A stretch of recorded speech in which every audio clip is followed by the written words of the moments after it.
Life is full of things to manage. Your work, your family, your plans, and your treatment. Consider Kesimpta, ofatumumab 20 milligram injection. You can take it yourself from the comfort of home. If you're ready for something different, ask your healthcare provider about Kesimpta and check out the details at kesimpta.com. Brought to you by Novartis Pharmaceuticals Corporation.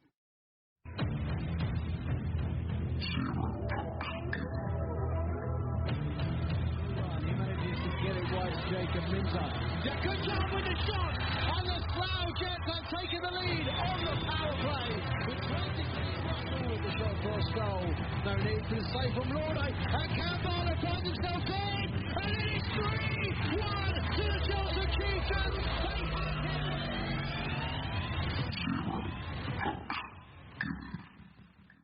Hello and welcome to Zero Pucks Given, the UK Ice Hockey Podcast. We're in partnership with the Hockey Art Co, hockey clothing for hockey people, worn by the best and hated by the rest.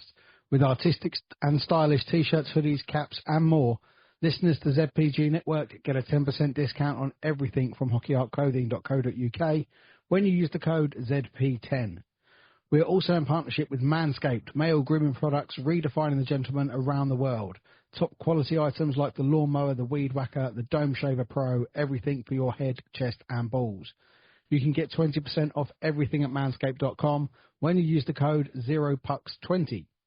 And we are also part of the Sports Social Podcast Network, the biggest sport podcast network in Europe, boasting over 500 podcasts from more than 20 different sports, and we are thrilled that the ZPG Network is part of it. This is episode 115. Welcome along. I'm Ben. Thank you all for being a part of the podcast.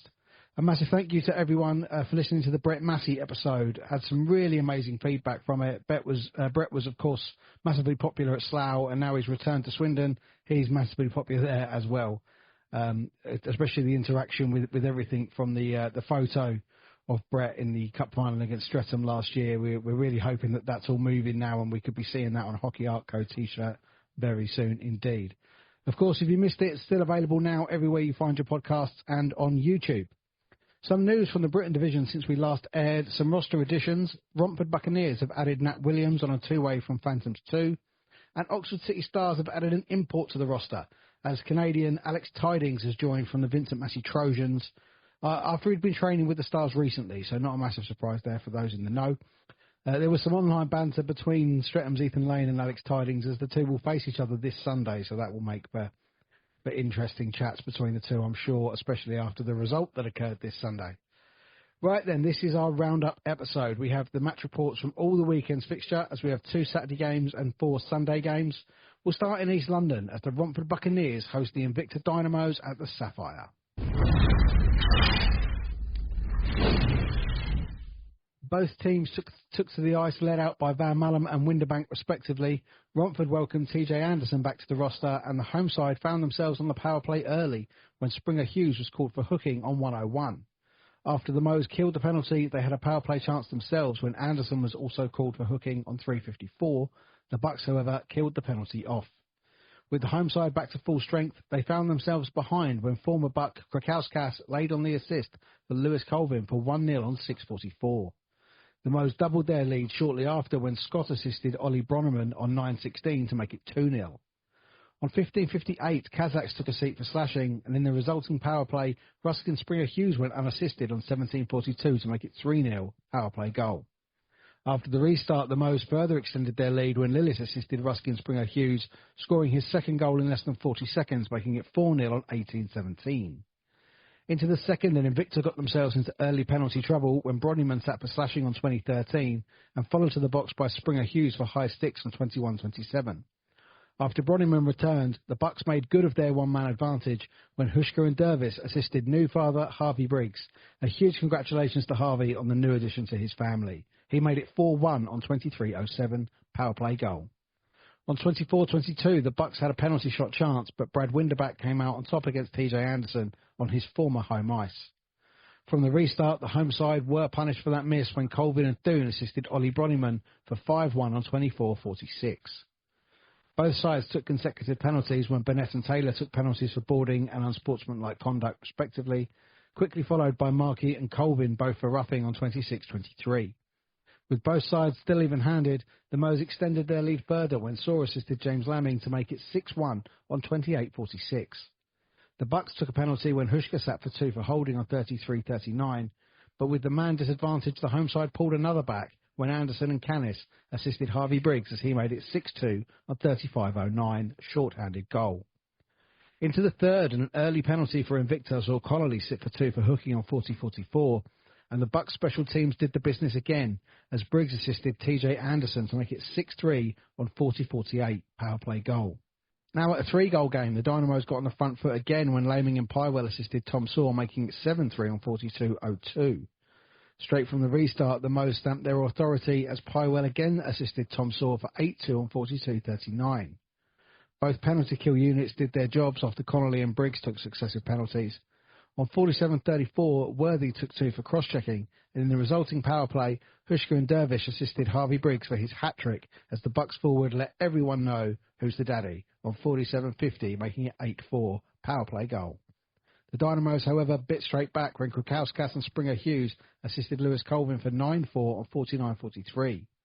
After the Moes killed off a Lemming penalty for hooking, they made it 10 when Connolly and Broderman assisted Madstoon for 10-4 on 55:12.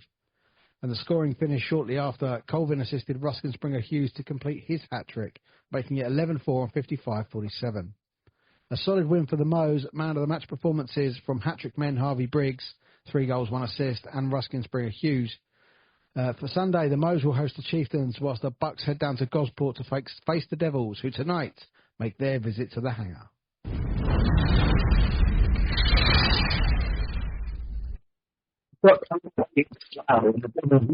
On a very cold Wednesday night in January, they come away with a victory, but this Slough side have started the season with their engines burning very hot, having scored 16 and conceded 0. The game started with an early penalty for the home side when Christian Moore sat for slashing on 1:19.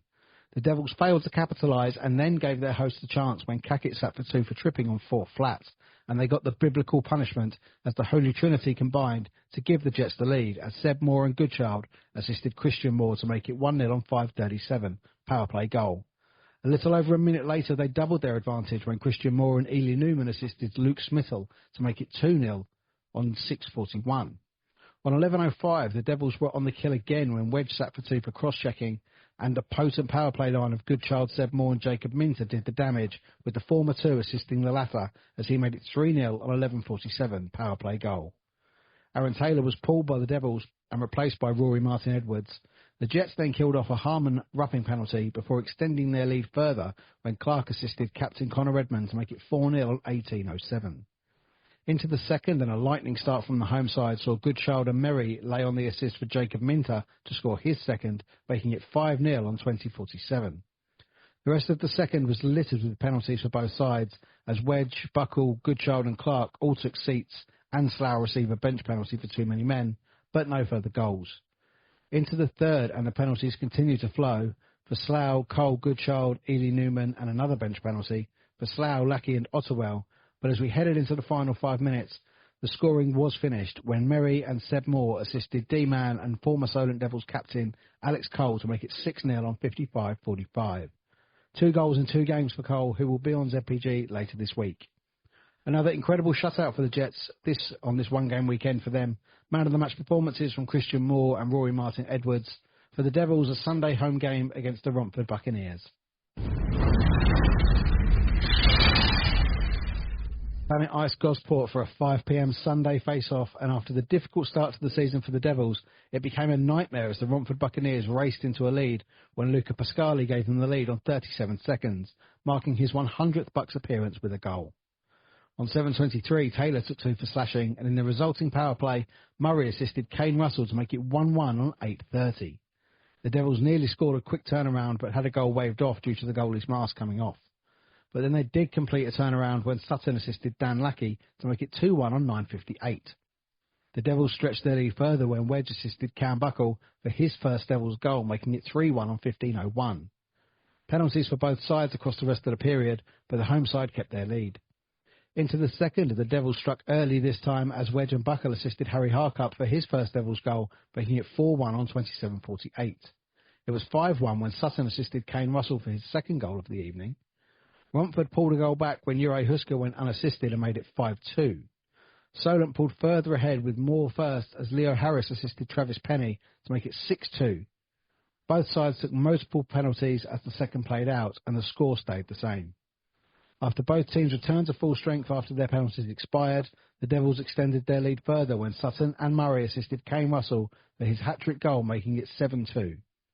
The scoring was finished soon after when Lackey and Cloutman assisted Charlie Wedge for 8-2 on 47.57. A good win for the home side coming back from Saturday's disappointment. After their weekend of lows and highs, Devils player coach Alex Murray gave his thoughts to ZPG. Yeah, mixed weekend for the Devils this week. I think looking at Saturday against Slough is always going to be a tough game in their rink. I think they're a team that have made rapid progressions over the last 2 or 3 years, and their younger guys have really matured into seasoned players at this level, and they know what it takes to play well, win games, and you saw that last year and maybe even the year before how they had made some progressions, and they're a strong team this year. So we were under no illusions that it was going to be a tough game. That said to the guys, we had to come out and be tough. We had to be strong. We had to be physical, fast. We had to match their intensity. Frustratingly, I just don't think we did that. We talked a lot about their power play and how they like to get the puck to the middle, where Seb does a lot of damage, and we'd worked on that. We talked about it. We shared some video, and frustrating that during we do really well on that penalty kill early in the first, and then Chris goes coast to coast on a line change on the PK. That's just something we've got to work on because that's communication error there. And from there, we never really were in the game. They raced into a 3-0 lead, and that was soon 4, and we didn't have many chances in that game, and it felt a little bit, men versus boys kind of thing, and that's disappointing for us. We had a big travelling group of fans, and we did not perform how we should normally do and how we compete, and that's a lesson for all of us, including myself, and we have to bounce back from that. We have to compete against the teams at the top of the league, 'cause that's what we want to be. And Saturday we certainly didn't do that. In credit to Smits and his team, they came really hard and were deserved winners on the night. Obviously, we talked a little bit in the room after the game about how important the Sunday was going to be against Romford. Respectfully, we want to be at the top, competing for those top 4 spots, and we have to compete better. And Romford was the great chance to put that right. We were disappointed with our last home game where we'd let a 3-0 lead slip, and so going into the game against Romford, it was a great chance for some guys to really kick on and start their year, and we changed the lineup a little bit to try and go a little bit top heavy. I was able to go back into D and play my first game there this year, and I just feel like we had a bit better balance in the lineup. And although we conceded with a freak sort of goal in the first 10-15 seconds of a deflection off the player, we never really were out of control of that game. And whilst Sonny and their net had a good game in general, we really played well. I think our systems worked. I think Kane Russell had an outstanding game. Harry, Harcup, Trav and Cam Bucker all got their first goals with the team. Leo Harris, first point. And whilst we were missing 6 players, of which, all very influential and key, Rory starting in net, I thought it was a really complete performance, and I was really pleased with the guys. Not only in their end, scoring 8 goals, but I think defensively we managed to work on a few things that we need to do about, how we're getting out of the zones and how we're breaking down offensive attacks. So overall, Sunday was a complete different sort of feel compared to the Saturday. It was, chalk and cheese kind of thing. It was complete opposites, and we have to make sure that we have more Sunday performances than we do on the Saturdays. And next week's going to be no different. We start off with Chelmsford at home, and that's a massive game for us. And then on to Oxford for the Sunday. So, yeah, it doesn't stop. We'll push on. We're back to training Thursday, and we'll be looking for another competitive weekend. And after his side were defeated twice this weekend, Romford head coach Jason Buckman gave his thoughts to the podcast. No, not great results at the weekend at all for Bucks. A lot of things didn't go our way. But I think, the standard I set the guys and the standard they set themselves is a lot higher than that, and it's going to have to be a lot higher than that for the coming games in October.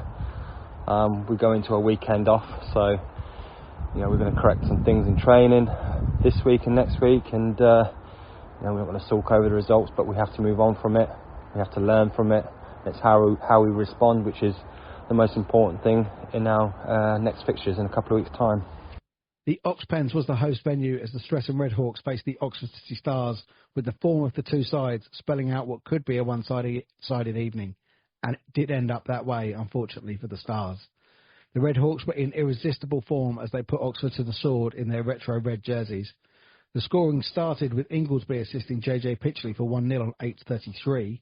On 12:59, Lane assisted Brendan Baird for 2-0, before Beasley assisted Roman Cathcart to make it 3-0 on 14:23.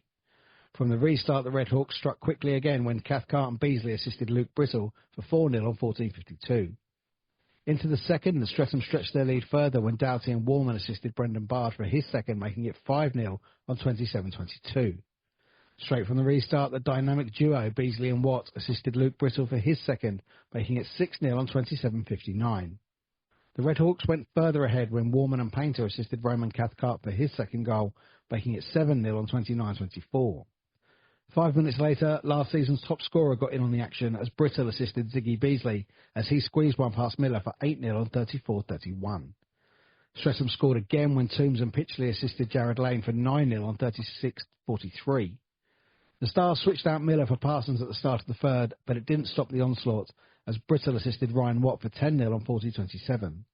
Luke Brittle then completed his hat-trick. He was assisted by the dynamic duo again, making it 11-0 on 47:14.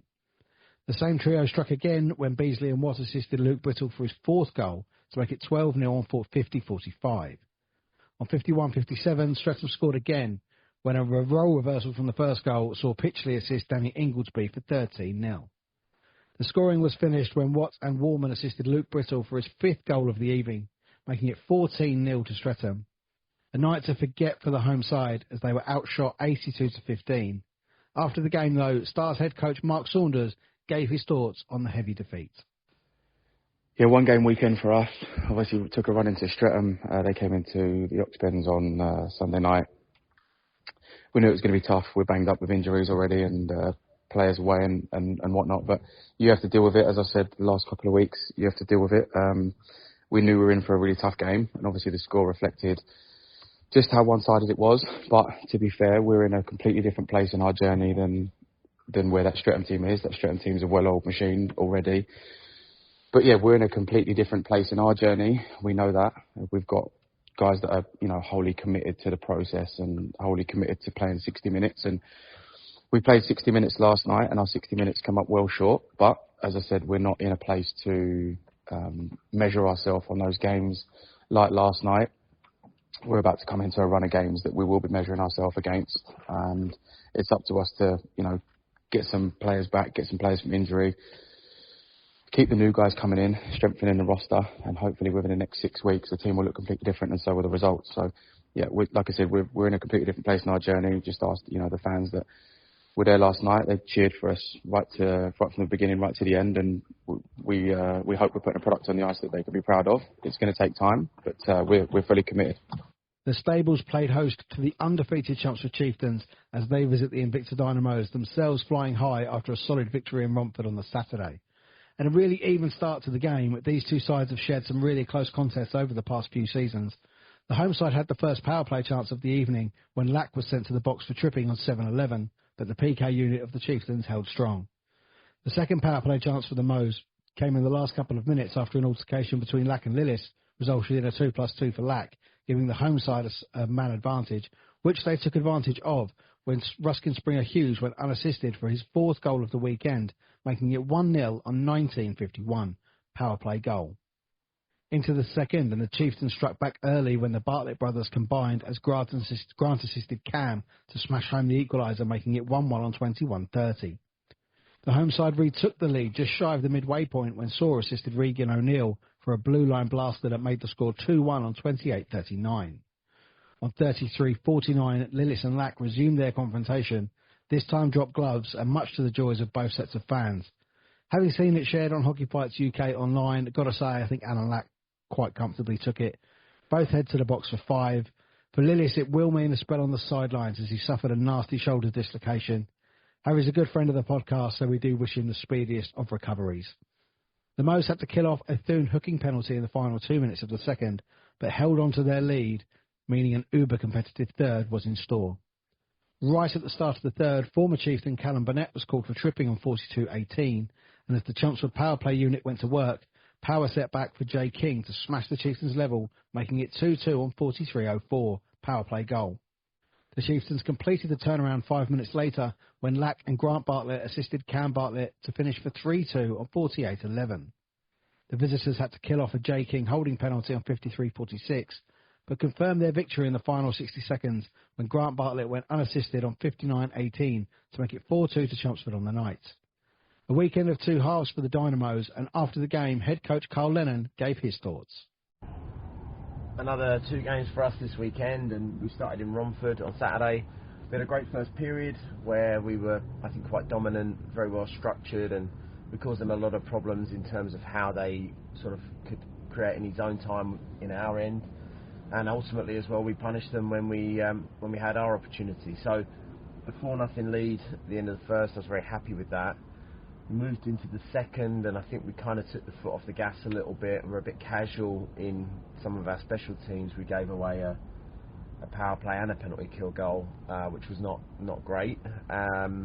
We managed, I think, to finish the period level, 2-2, and so we went into the third with a 6-2 lead. And in the third period, after a sort of a slight scare at the start where I think Romford got a goal back, we kind of showed our quality and started to put a few away at the end there. So it was a good night's work, a solid performance. I think 11-4 at the end, and obviously it was good to see from my perspective all lines on the score sheet. Ruskin to get a hat trick as well was great. So we had scoring across all lines. So moving into Sunday, of course, we welcomed the Chieftains to our place, and we knew that they would bring a different game to the Buccaneers the night before. But I thought we were very good during that first period. We had good intensity, our structure was good, and we really caused them a lot of frustration, I could see, during the course of that period. And ultimately, I think we were good for our lead. The second was a little scrappy, and I think both teams didn't really put much by way of play together, but from our perspective we were obviously happy to retain that lead as we went into the third. And goals happen at funny periods of time. I think we had a few good scoring chances at 2-1 where we didn't take full opportunity and maybe could have opened that 2-goal lead. And then again, when after they'd equalised, we had good chances, and Lauday made some fantastic saves. That then subsequently they went down and scored on the other end. So it was a killer momentum goal. We were feeling like we were going to get the job done, and then ultimately we found ourselves behind with I think 10 minutes left to play, something like that. And despite our best efforts, we couldn't get that equaliser, and ultimately then they got that goal in the last minute, and I guess that put the tie to bed. So. The good thing is we've been really competitive against two of the better sides from our division the last 2 weekends, and it's been nothing between the two sides on both evenings, honestly speaking, and that obviously will give us some encouragement. But now it's a matter of turning that round and making sure that we get wins in the next games that we play against them. So a mixed weekend in results, but I was happy with Saturday and parts of Sunday. We just need to ensure that it's a 3-period showing and not 2 and a bit, basically. We now have just the one game next weekend against Swindon, and so we look forward to welcoming them and seeing one of our old friends there, Forsh, who's not been back here for a little while. After his side remain undefeated in the league so far this season, Lewis Clifford gave his thoughts to ZPG. Yeah, so Invicta away last night, it was tough. I think it was tough for both teams, so no excuses. The ice conditions down there were about as bad, I think, as I've probably ever seen visiting there over the years. It was bumpy, rough, slow, quite foggy down there. But, both teams have to play on it, so no excuses really either way. We were slow getting going. I don't think we really got anywhere near our kind of sort of top gears until probably the third period, other than sort of fits and starts throughout the game. It's always a battle when you go into that rink, we know that, and both teams were sort of a little bit cagey, I felt, for the first period, a couple of periods, and we went behind and went level and went behind again. But from when we drew level and then went ahead the second and final time in the end, I think we still took control of the game quite well. Moving forward, there's still lots of work on for us, lots of things we need to get better at, but to go to Invicta really, any time you come away with the points is a win. For us, it has to be viewed as a positive. Tough place to play. A good team that they've got there. Definitely made improvements since last season. Happy with the points. I'll probably keep saying the same thing every week at the moment. Like, lots for us to still improve on. But anytime we come away from a game with points, we have to take that as a positive and take the learning points and move on. So crowd was great again. Chieftains fans always bring the noise on the road, especially the local games in Invicta and places like that. So thanks to everyone that came across, and we look forward to going into Solent on Saturday night. Another tough rink to play in, and hopefully get another positive result. The final game of the weekend saw the Coronado MK Thunder head to the Wildcats as the bottom two went head-to-head. It was a fast start by the home side when Lauday and Warren assisted Liam Coleman to make it 1-0 on 3:51. Thunder killed a Brian hooking penalty before Swindon had to kill penalties taken by Howe and Nethersell, who sat for roughing, as did Thunder's Reynolds. But as the first was drawing to a close, the visitors made it a tied game when McGarvey and Viggar assisted Theo Sire for 1-1 on 15:04, his first MK Thunder goal.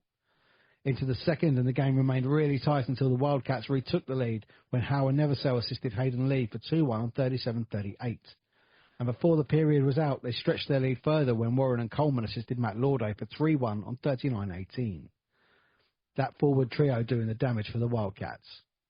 Into the third, and the Thunder had a stab at getting back into the game when Howe took a delayed game penalty early on, allowing Sire and Bryan to assist Alasdair Barrow to make it 3-2 on 41:37, power play goal. The game continues to be even until the final couple of minutes when Swindon again found themselves with a penalty shot.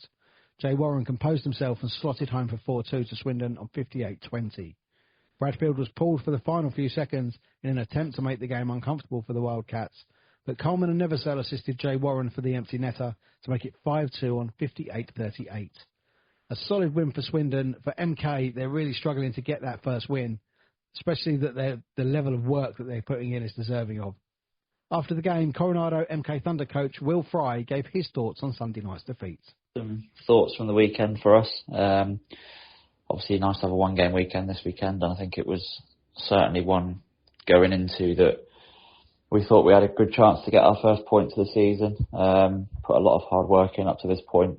Had a great training session on Wednesday night, and I think we were all feeling good going into it. Didn't start the game with the intensity that I think we would have liked, but got through that first period. Swindon came out well, put us under plenty of pressure, and I don't think we responded as well as we would have liked, but we were happy to go in even at the end of the first, reset a few things and try to light something under the players, and go out for the second. And I think we came out a lot better, a bit more intensity and a bit more fight about us, and we were making better decisions with and without the puck, and restricting Swindon a little bit more at the start of the period, and getting some more chances at their end as well. So I think we were disappointed after the first 10 minutes and how we'd started to not have taken the lead in the game, and just some silly errors really that towards the end of the period let Swindon get a 2-goal lead, which we were disappointed with, and still felt like we had enough to go out and win the game, but had put ourselves in a pretty difficult position, and found ourselves a little bit too far back to fight back really, a bit too far behind, to fight back. The quality wasn't quite there defensively that we've had in some of the games so far. Third period, we've come out, we've attacked really well. The guys obviously scored early, gave ourselves a good opportunity to move forward after the power play to start the third period, and positivity on the bench was good. Felt like we always had a chance. We just couldn't quite find that quality at the end to get the third goal to tie it up. And I think if we do tie it up, we potentially go on to win the game with the momentum that we were generating. But fair play to Swindon, they hung on in there, and the penalty shot kind of killed all the momentum that we had really, and sent us back to some of the negative connotations I think that are still lingering from last year, and trying to find ways to win and just overcome that really is our next challenge, and really just keep working with them. I think it's something that we're just going to have to keep pushing through, and at some point that win will come, and I think that's going to make things a lot easier for us moving forwards. It's just a challenge that is more psychological than anything else. We've got the quality, we've got some technical skill in there that we need, and we've certainly got the ability to be physical and play big when we need to, but I think there's just a mental block that's still there, and it's coming, and it will come at some point, and we've just got to keep plugging away at it. So back to the drawing board this Wednesday.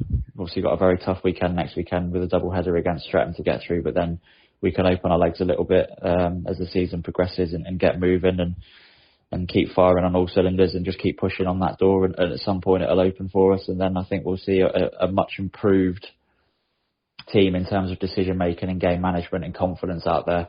But yeah, it's a tough job at the moment because a lot of it is more being a psychological coach and a mentor and just trying to get the guys to see that they've got the ability to overcome these challenges and try and avoid the self-doubt that's creeping in at the moment. But yeah, we'll get there. It was a disappointing one. I think there's a lot of frustration around us at the moment today. But we'll regroup again on Wednesday night, keep putting the work in like we have been all season, and just keep looking ahead. And yeah, we'll see where we finish at the end of it rather than thinking about where we are now.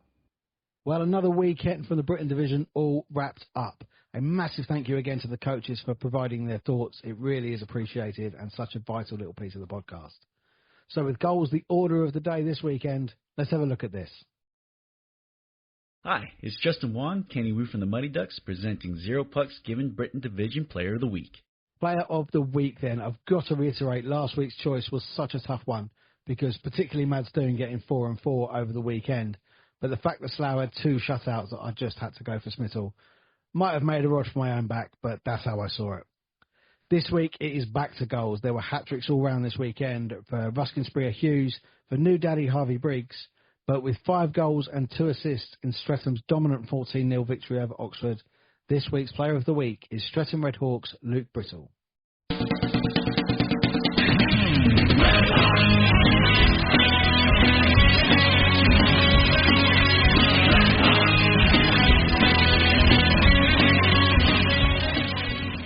Let's have a little look around the rest of the hockey in the UK as the WNIHL has returned, as has ZPG Ice Maidens.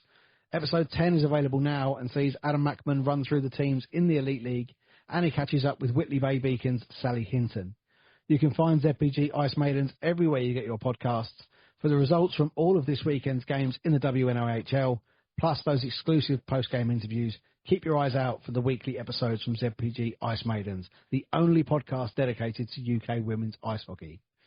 Up north, we saw some amazing results. As Saturday saw the following: Blackburn Hawks 3, Nottingham Lions 5, Leeds Knights 0, Hull Jets 3. What a season both teams in Hull are having so far. And the Sheffield Scimitars 3, Whitley Warriors 5. Sunday saw 4 games up in the Morley, where, again, the Hull Jets just continued their great start with a 7-4 victory over the Scimitars. Leeds Knights 2, Blackburn Hawks 9, as the Hawks get their own back from the loss at home to Nottingham Lions the previous night. And Billingham, who have been absolutely rocking since the start of the season, they went down to Solihull and were defeated 8-3 by the Barons, which is a fantastic result up north. It really does kind of mix it all up at the top. And the Widnes Wild, they lost 7-2 at home to the Deeside Dragons, themselves having a little bit of an indifferent start to the season. So some crazy results up north, as I said, particularly Blackburn and Billingham taking defeats. Very interesting to keep our eye on what's going on up north this season in particular, obviously, as there's going to be multiple clashes at the end of the year in the postseason.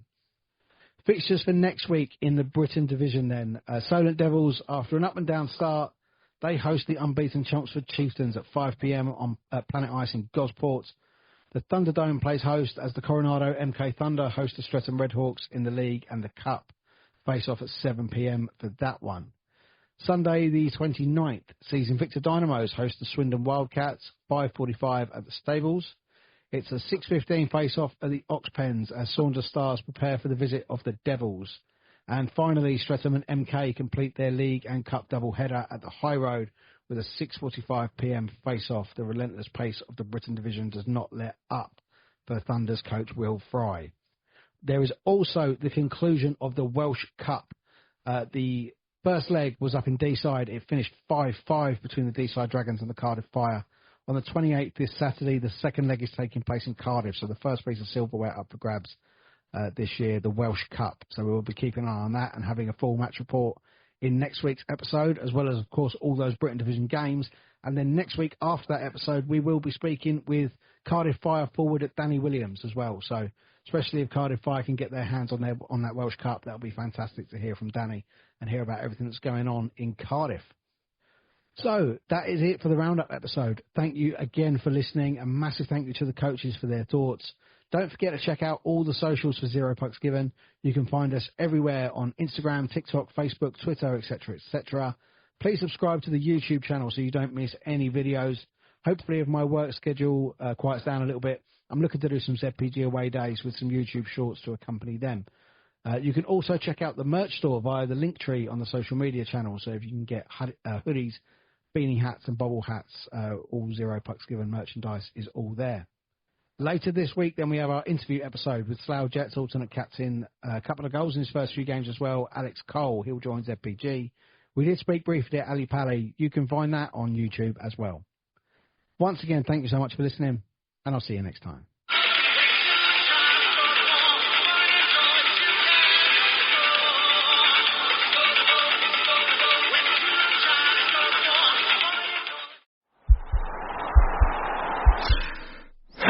This podcast is part of the Sports Social Podcast Network.